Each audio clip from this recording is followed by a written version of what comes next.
Okay, and now I'm gonna share my screen.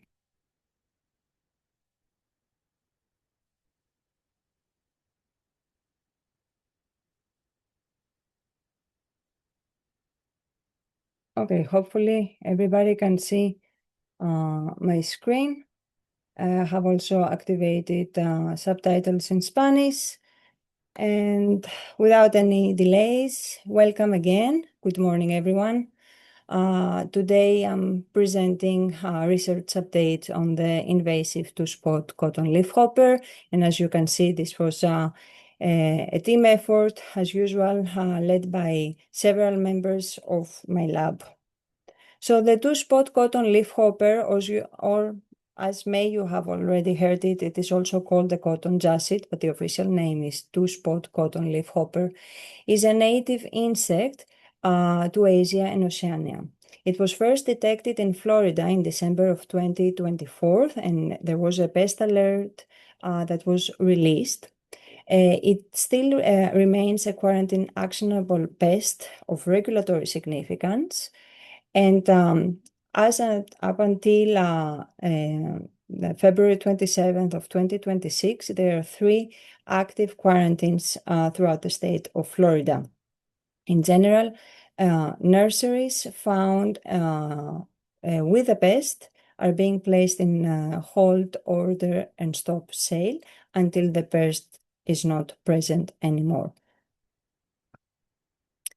This map shows the current distribution of this invasive insect. You will see, of course, the insect has been found in Florida, but has also been reported being present in Georgia, South and North Carolina, Alabama, Texas, Mississippi, and Louisiana.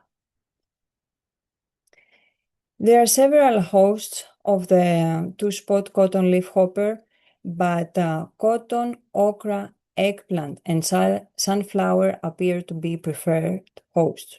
Other important hosts include roselle and tropical and hardy hibiscus.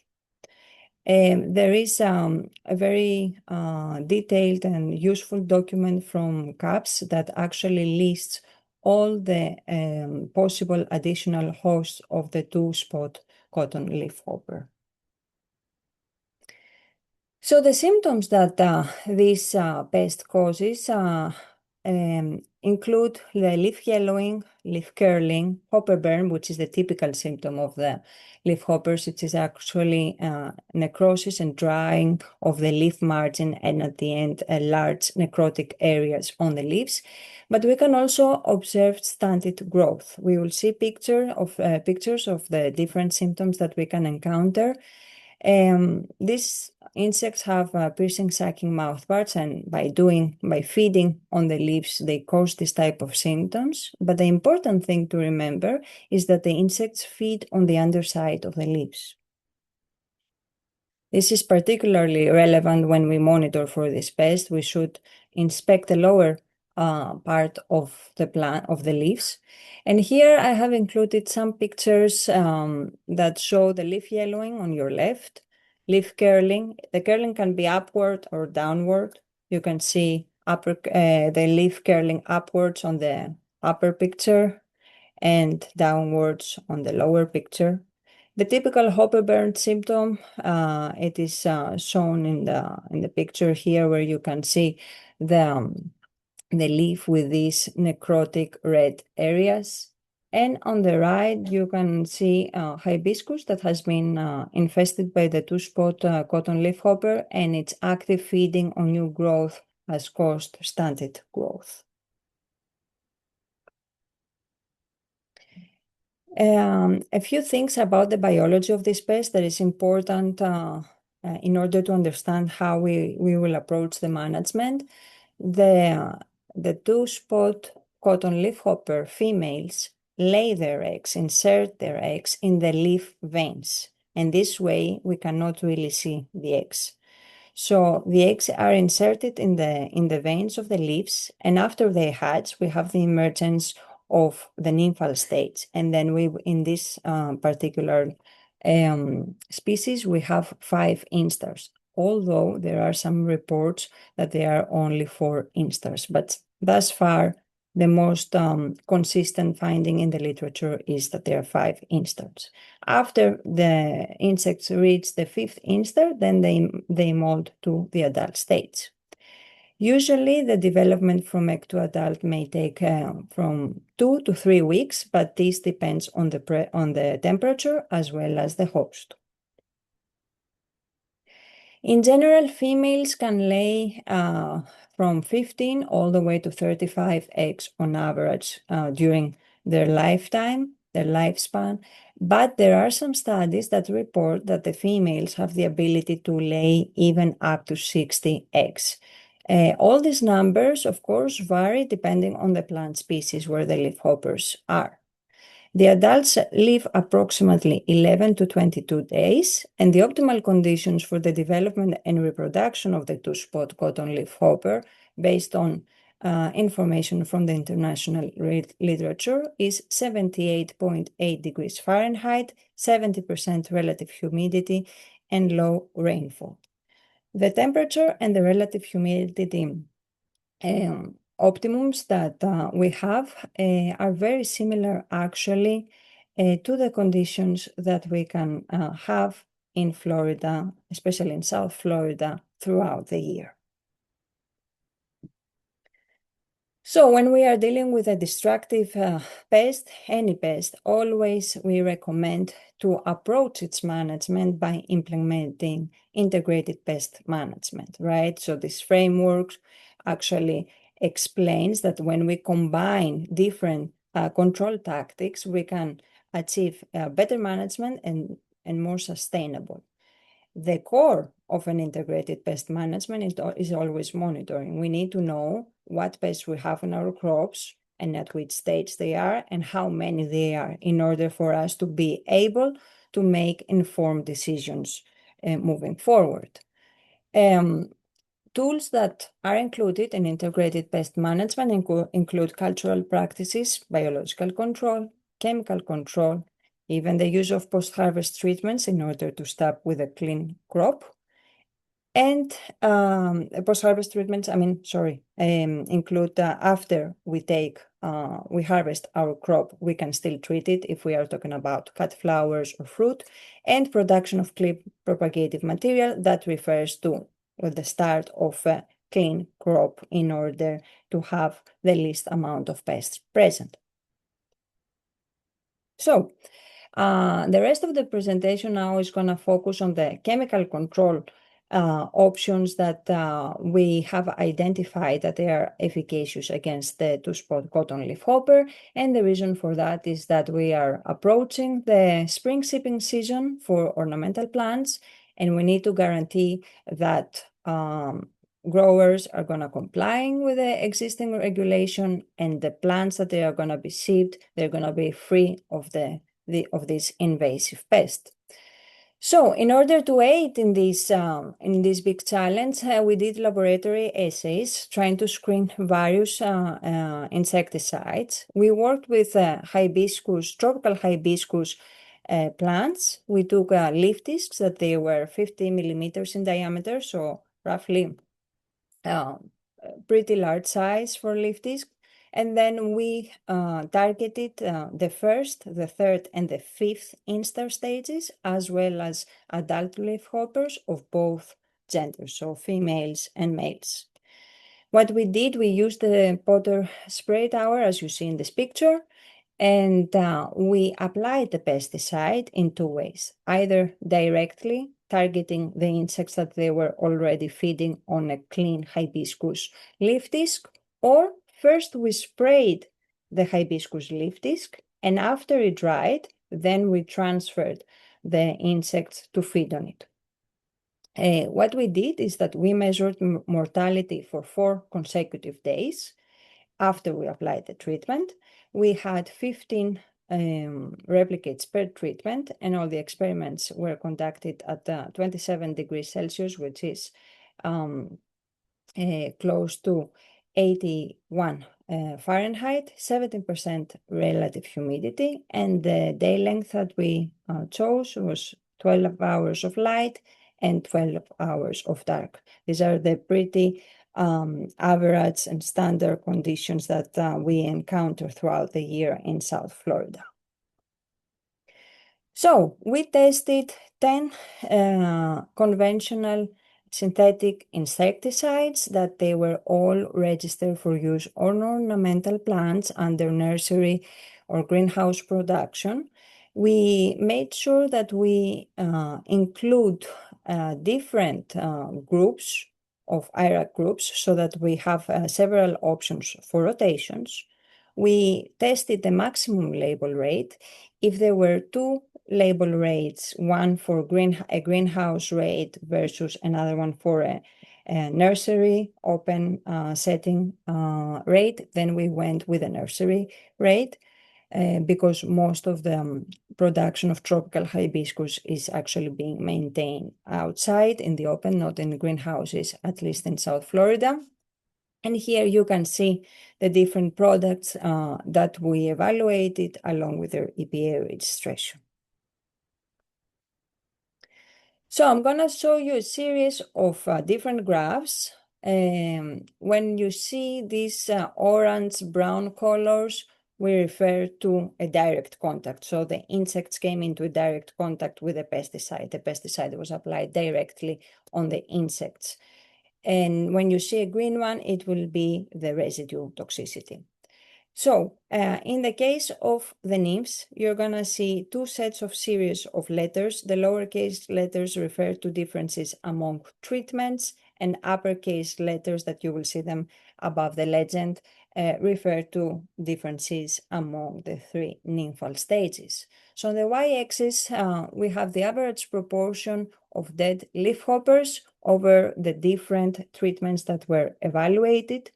And in this graph, you will see that there was significant nymphal mortality caused by several, actually, products. These include acephate, aria, hachi-hachi, merit, talus. But they were also actually all the products that were tested, with the exception of the water control, had some efficacy and caused mortality, significant mortality to the first, third, and fifth instar. When we look at the efficacy, which instar stage was the most susceptible, you will see that the first and the fifth instars were more susceptible than the first, than the third nymph instar nymph. This is a recap because we have already seen this data, but just to refresh your memory, adult mortality was also affected significantly by the treatment. And in this case, again, we saw that hachi-hachi was the most efficacious pesticide, followed by aria, acephate, merit, and talstar. When we dived a little bit more into the adult mortality, and we wanted to compare the two genders, the males and the females, you can see that there were not significant difference between the two stages in this case.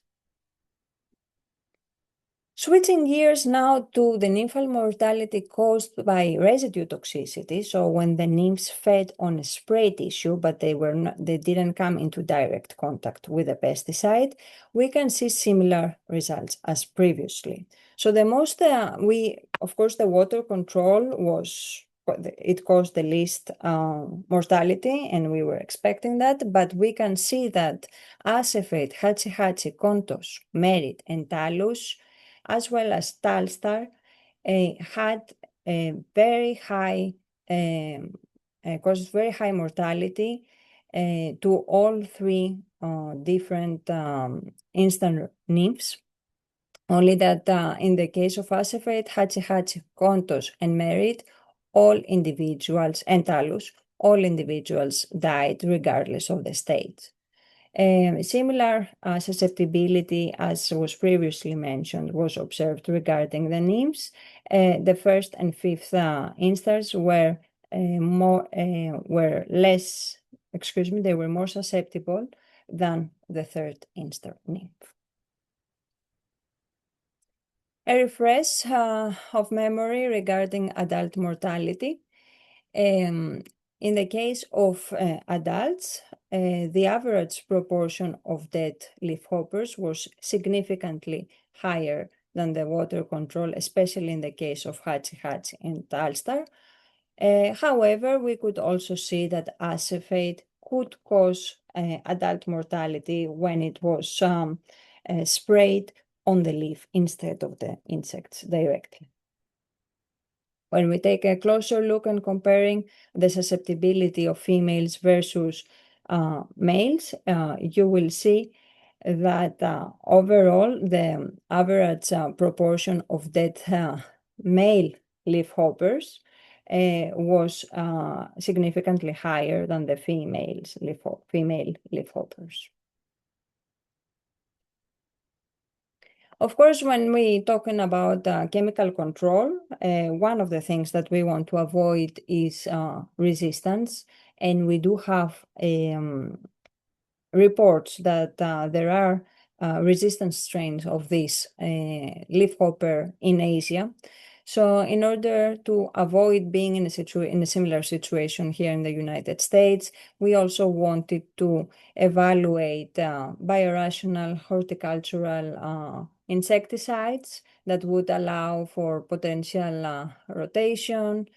And of course, they might also allow for compatibility with other practices, and they are less harmful to the environment and the applicator.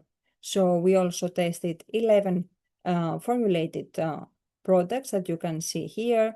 This is a series of oils as well as insecticidal soaps. Again, we followed the same approach. We tested the maximum label rate, and all these products could be applied on ornamental plants under nursery or greenhouse production. Again, we're going to see the same type of graphs, only this time the results would refer to different treatments. So we're going to have the treatments that they are the biorational pesticides. So the average proportion of dead nymph leafhoppers varied significantly with the treatment. And we saw in this case that the insecticidal soap and peat, the horticultural oil blend tetracarb, as well as Episealed and the mineral oil Safoilex could really cause high nymphal leafhopper mortality in comparison to the water control. Similar results were observed regarding the susceptibility of the different nymphal stages. So I'm not going to repeat this again so that I don't become monotonous. But overall, the third instar nymph seems to be a little bit more tolerant than the other two instars that were evaluated. Regarding the adult mortality, in this graph, you can again see that Empede followed by Bush Doctor, which is the garlic oil, Episealed and tetracarb, they caused significantly higher mortality than the water control. However, we also saw promise and potential in Safoil X, which is a mineral oil, Be Safe, which is the sesame oil, and Trilogy, which is the neem oil. When we check the differences between females and males, we obtain similar results. In these cases, significantly higher mortality was observed in the case of males in comparison to the females. Now, regarding residue toxicity of nymphs when they were treated with biorational pesticides, again, we can see that we have some very promising products. Garlic oil was the most efficacious pesticide. This is the Bush Doctor, followed by tetracarp. Tetracarp is a blend of various essential oils, but we can also see potential and significant differences in the mortality when we compare to the water control in Safoil X, Episilt, Nuke, which is the citric acid trilogy, Be Safe, and the insecticidal soap and peat. When it comes down to adult mortality, when the adults are exposed to residues, again, Safoil X showed high promise, causing significant mortality to adult leafhoppers. However, the rest of the treatments that were evaluated did not differ statistically from the water control. So in this case, in the adult mortality, only the mineral oil Safoil X showed some promise. And then when we took a closer look and compared the females with the males, we did not find statistical significant difference between the two genders. So overall efficacy of the contact insecticides is being presented here. So as I have done in the past with the thrips, I have done it here. I have color-coded every pesticide that belongs to a different IRAC group in order to remind you that a proper rotation is actually a rotation where we alternate the different colors. With the new updated datasets that we presented today, you can see that efficacious products that they could target the adult states like the Hatchi-Hatchi, Aria, Acephate, Merit, and Alstar, all these products were also efficacious in targeting the three different nymphal stages, instars, that we evaluated. But when we focus on targeting the nymphs, we also saw potential of another pesticide, which is called Talus. It is buprofezin, and it belongs to 16 IRAC group, and this is a growth regulator. So although this pesticide could not kill adults, which is actually not designed to do so, it could kill nymphs because in the way that it works, it stops the development of the insect. So the insect cannot molt from one instar to the following instar, and then it dies. So we did see the efficacy of Talus in the case of instars. Something that we could also observe, although not consistently, in the case of Contos, which is spirotetramat. Very interesting results were also obtained in the case of the several biorational pesticides, because we could see that although, of course, they could not cause as high mortality as the conventional and synthetic pesticides, we could see that first instar nymphs, they are actually pretty susceptible when they come into direct contact with several biorational pesticides. And there is potential for their use in rotations because in some products can also target all the three different instar nymphs that we were evaluated, as well as the adult states when the pesticide is directed to the insect.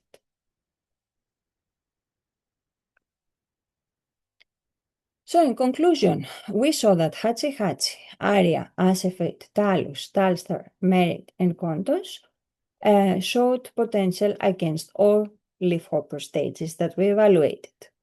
Additionally, we saw that the MPEAT, which is the insecticidal soap, tetracarp, Safoil X, and Bush Doctor showed again potential when used as a curative approach. So you have already identified that you have an infestation of the leafhopper on your plant, and then you treat it and you hit directly the insects with the pesticide. We also saw, and this was a consistent result, that the first and fifth instar nymphs appear to be more susceptible than the third instar nymphs. And also males appear to be more susceptible than females.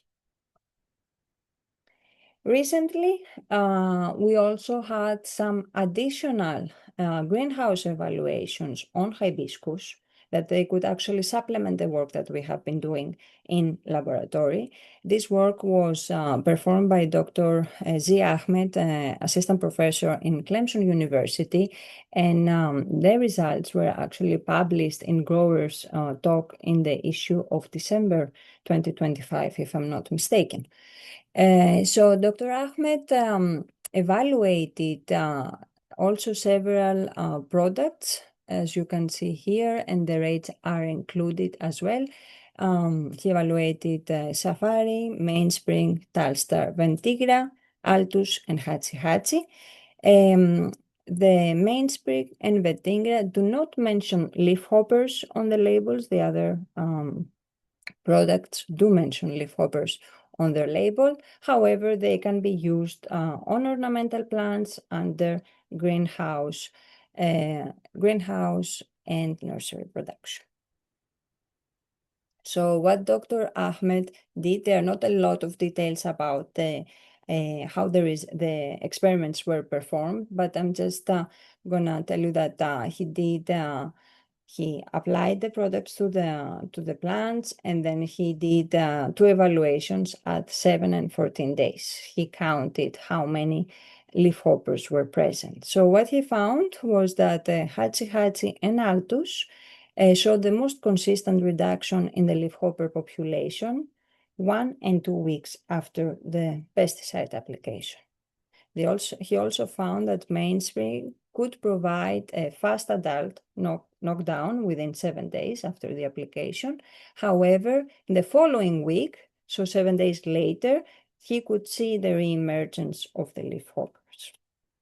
Safari and Ventigra reduced the leafhoppers compared to the untreated plants, which were served as control. However, this result was not consistent throughout all the tested plants. And in the case of Talstar, which is bifenthrin, they found that this pesticide showed inconsistent nymph suppression. So in the previous talk that I gave, I also mentioned that there is very active and very well done work and field trials on cotton, which is an important host for this leafhopper. So what I have done, and I updated in this presentation, is that here you can see a list of all the products along with their active ingredients and their group that they have been tested on cotton. I have included, wherever was available, the equivalent ornamental label. And based on the field trials that they have been conducted in University of Georgia as well as University of Florida, you will see with a black arrow the products that they showed high efficacy against the 2-spot cotton leafhopper in cotton. So we have the dicrotofos or the bedrin, we have Venom, Transform, Sivanto, Cefina, Courier, Carbine, and a formulation of plinazole. So with the red arrow, I have included the lab, the comparison from the lab essays, and you will see that in the case of ornamentals, we can have efficacy caused by acephate, bifenthrin, imidacloprid, buprofezin, and flonicamide. So, as we always say, when we use chemical control, our target is, of course, to eliminate the pest from our plant, if possible, but we don't want to get resistance. In order to achieve that, it is imperative to implement multiple control methods and do IPM, not using solely chemical control applications, because if we do that, we will only make the problem worse. So we advise people, growers, to rotate the products with active ingredients that belong to different ARAC groups So in the colors that I showed you, you need to rotate among different colors. And you should not apply back-to-back products that share the same active ingredient from the same IRAC group, because this is not a proper rotation.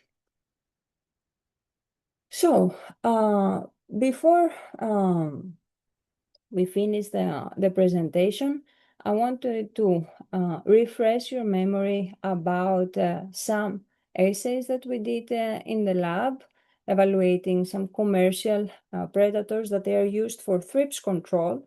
So they might be present on hibiscus plants and in the nursery setting, that maybe we can take advantage and see their potential on the leafhopper. However, we also have information from the international literature that Ambrasca bicutula, so the two-spot cotton leafhopper, actually has parasitoids that they are very efficient in controlling it in its natural, in its native range. Right? These egg parasitoids are, they belong to the family Mimaridae.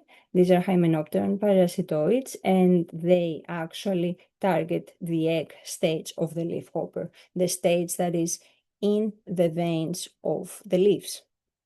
So what I'm going to show you today is actually a very interesting finding here in South Florida. While we were collecting leafhoppers from here at Trek, from a planting of okra that we have here at Trek, in order for us to be able to do our bioassays, we found a parasitoid on the okra leaves, and we collected this parasitoid. And because when we were collecting the okra leaves, we were keeping the okra leaves to have the nymphs emerge and be able to collect more nymphs to do our experiments. So while we were doing that, we found actually two native Anagrus parasitoids. Anagrus is the genus from which we have a lot of representatives, a lot of parasitoids that they have been found to parasitize leafhopper eggs from various leafhopper species, including the two-spot cotton leafhopper. So in the case of Homestead, because this happened here at Trek, we found two native Anagrus parasitoids. One is called Anagrus vulneratus, and the other one was identified as Anagrus species near vulneratus because its identity it still remains unclear, and we didn't find enough specimens in order for us to reach a concrete conclusion about its ID. However, we did find both parasitoids parasitizing eggs of the two-spot cotton leafhopper on okra, and no other leafhoppers were present. We did two approaches collaborating with experts in this field. We described the species morphologically, but also confirmed their ID with molecular techniques. We sequenced the CO1 gene and the ITS2, and you will see from this tree that we sequenced 5 specimens in total. They are in blue. 4 of them are clustering together and belong to the Anagrus vulneratus species, which has been reported from Colorado, and the Anagrus species near vulneratus, it has its origin in the Sonora, Mexico. So just a recap and to refresh your memory about biological control and potential of predatory insects like lacewings. Regarding the parasitoids, this is all that we have right now. We didn't do, and we didn't have the opportunity to do any research. It was just a first report, a finding that will become available in the coming days. So switching gears to predatory insects, the green lacewings, we use them for the biological control of aphids, mealybugs, spider mites, leafhopper nymphs, moth eggs, scales, thrips, and whiteflies. They can be released on perennials and semi-annual crops, and they are commercially available in the United States. So we did some pilot experiments testing the green lacewings. These were no-choice experiments, and we used hibiscus leaf discs, and where we placed them in the petri dishes, as you see in these pictures. And we scored mortality of leafhoppers' second and fifth instars, as well as the adults. And we measured the predation by scoring the presence of carcasses after 24 hours from the predator release. We also evaluated different prey-predator densities, and you can see that we evaluated 1-to-1, 3-to-1, and 5-to-1 prey-to-predator.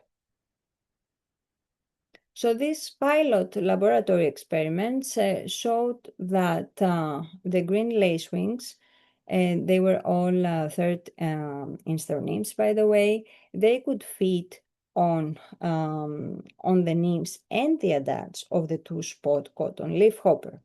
So regardless of the predator-prey ratio, you can see that the lacewings had the ability to feed in all three stages, but of course, as we can see in the first two graphs, you will see that the second instar nymph was slightly more preferred over the other two stages, the fifth and the adult stage. You will see here videos of the actual green lacewing preying on the leafhopper, and on the left you will see it can prey on an adult leafhopper, and on the right, sorry, it's on the adult, and on the left the nymph.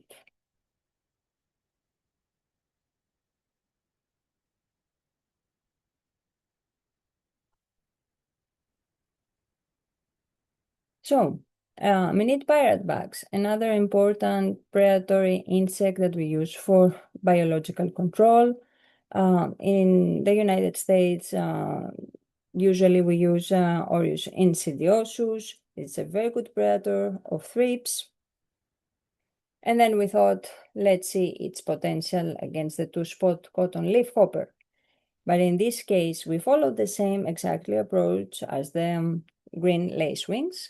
In this case, we saw that the predators could not attack the adult stage of the two-spot cotton leafhopper. They could only target the nymphs, but you will see in all these three graphs, they didn't really do a great job. Although they could feed on both second and fifth instar nymphs, the number of dead leafhoppers when we released the Orius insidiosus was much lower from the one that we recorded when we released the green lacewings. So the next steps is actually to continue the research on the chemical and biological control. And as I mentioned, in the case of the parasitoids, this is just the first report that hopefully is going to be helpful for all the scientists that are interested in finding parasitoids against this leafhopper, especially on vegetables. We also want to develop treatments for hibiscus cuttings, because this is how hibiscus is being propagated, and if we can identify a good treatment that can guarantee that the cuttings that we bring out and we start the crop with are free of the pest, we are already in a good starting point for the next growing season. Of course, an important goal that we had is to find ways to integrate multiple biological controls and take into account the presence of other important pests of hibiscus, like the hibiscus bud weevil and Thrips pervispinus, the short spine thrips. And last, but certainly not least, it is important to define appropriate monitoring tools in order to make sure that we are on top of the crop and we early detect the pest so that we can act fast and mitigate the problem Um, I'm pretty sure you're already aware of that, but I included here the webpage that we have on the two-spot cotton leaf hopper. I have here the QR code. In this page, you will find several resources, including a fact sheet that we have produced with Dr. Lu about this pest. Soon, they're going to release a feature creature, which is an extension document with a lot of information about this pest and its biology. There are recordings from previous webinars. I will also upload the recording of this webinar, and then you will also find PowerPoints and other PDFs that they are that present important information for this invasive insect. And with that, I would like once again to thank all the lab members that did this great effort to evaluate all these different pesticides.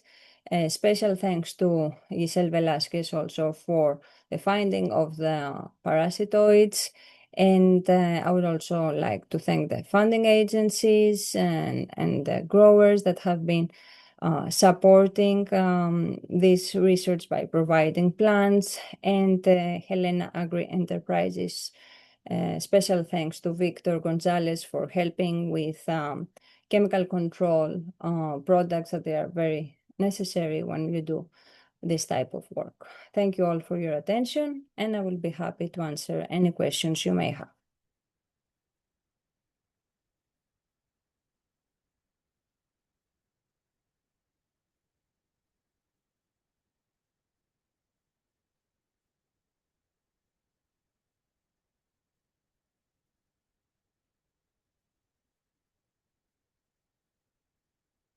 Okay, so we have one question in the chat. It says, in terms of their behavior, I assume we're referring to the leafhoppers. Do they normally reside under the leaf or on top? So far, we know that they prefer to live on the lower side, and this is where they also lay their eggs, on the lower side of the leaf inside the veins. Then there is another question. Any plans to test myco insecticides with which list leafhoppers on their labels? Without their use, it will be difficult to utilize biological tools to manage this pest, as biorationals and most chemicals will also kill beneficial insects and the native parasitoids identified. Yes, this is true. We do have these plants. We would really like to do that work. However, we also have applied for funds, and we are waiting to hear from the funding agencies so that we can move forward with this very interesting and important research. I do know that there are some colleagues here in US that they have started working on this aspect, evaluating entomopathogenic fungi against the two-spot cotton leaf hopper. So hopefully in the near future, we will have more updates on that front.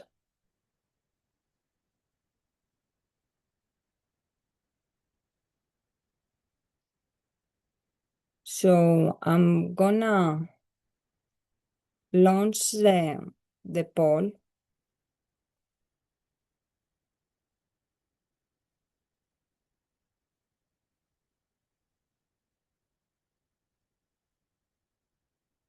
To do the post test. So these are the same set of questions as in the beginning of the program. Please take a few moments to answer them, and then I'm gonna go through them one by one, and we will discuss which is the right answer. Soon we will also put in the chat a link with a survey that shows that will help us answer some questions regarding the effect and the impact that the leafhopper had to the ornamental industry.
I'm gonna give a few more seconds for people to submit their answers to the poll.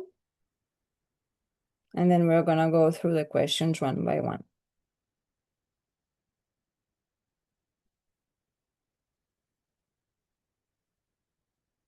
I see a questions whether there are any data on Vicenda. Vicenda, if I'm not mistaken, is the plinazolone formulation that was just released from Syngenta. Yes, I forgot to mention that we are not going to stop our work here. We will continue evaluating a few more pesticides. Vicenda is one of them. We are also going to do Ventigram because we want to see under the same setups that we evaluate all of them, how it's going to perform. And we're going to expand a little bit the list of pesticides because we do know on hibiscus that there are other pesticides that are used to control other pests like the hibiscus bud weevil and Thrips parvispinus, the short spine thrips. So we want to include also some of these products to see if by spraying for one pest, we can also control the two-spot cotton leafhopper. So stay tuned and we are gonna update this list and give you hopefully more tools to manage this invasive insect.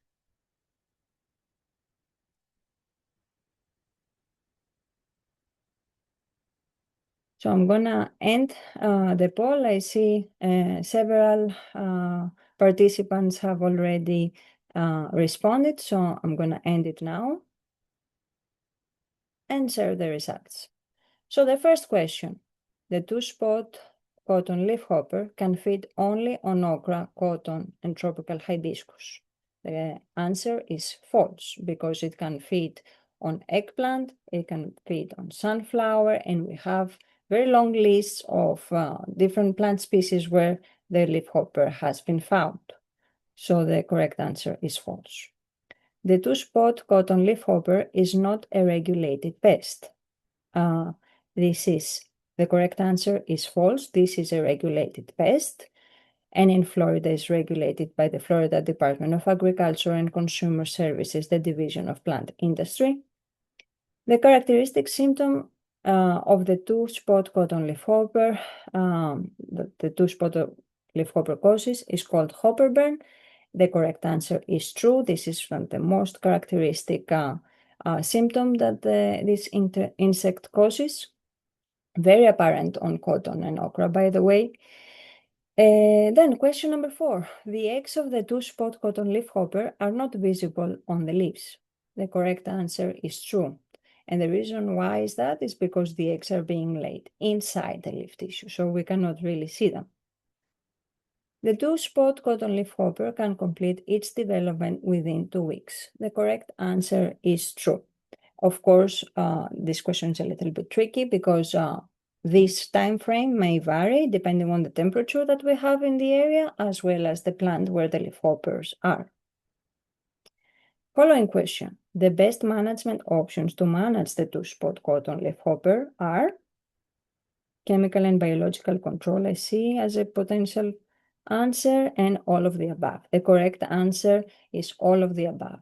IPM is gonna give the best results because it will deploy various tactics that they can potentially supplement each other and give you more sustainable results. 7. Tolfenpyrad, which is Hatsi, Flonicamid aria, and Buprofezin talus are efficacious against nymphs of the two-spot cotton leafhopper. The correct answer is true. We saw today that all these three active ingredients have high efficacy against nymphs of the two-spot cotton leafhopper. Acephate and bifenthrin can cause mortality to adult leafhoppers. This is true. We saw that both of these active ingredients caused significant mortality to adult leafhoppers. Horticultural oils and insecticidal soaps should not be considered for leafhopper management due to their low efficacy. The correct answer is false. We did see that especially when they are administered directly targeting the insects, even the horticultural oils and insecticidal soaps could cause significant mortality when they compare to the water control. So there is potential and they should be considered. Lastly, the first instar leafhopper nymphs are more susceptible than the adults. The correct answer is true. Indeed, the first instar leafhopper nymphs are more susceptible than the adults. So let me see if we have something else in the chat. No, we don't have more questions. Thank you all for the very positive feedback. I really appreciate. You can access the survey in the link that was provided. Please take only a few moments. I don't think it's going to take more than 2 minutes to give us feedback in this anonymous survey. It's very important for us to understand the impact of this pest, and we hope this webinar was useful and helpful for you. We will upload the recording in the coming days. Hopefully by the end of the week, it will be available in the two-spot cotton leafhopper webpage that we have. So if you need to have some moment processing all this information, you will have the opportunity to do so. And yeah, once again, thank you all for being here with us today. Have a wonderful day. Thank you.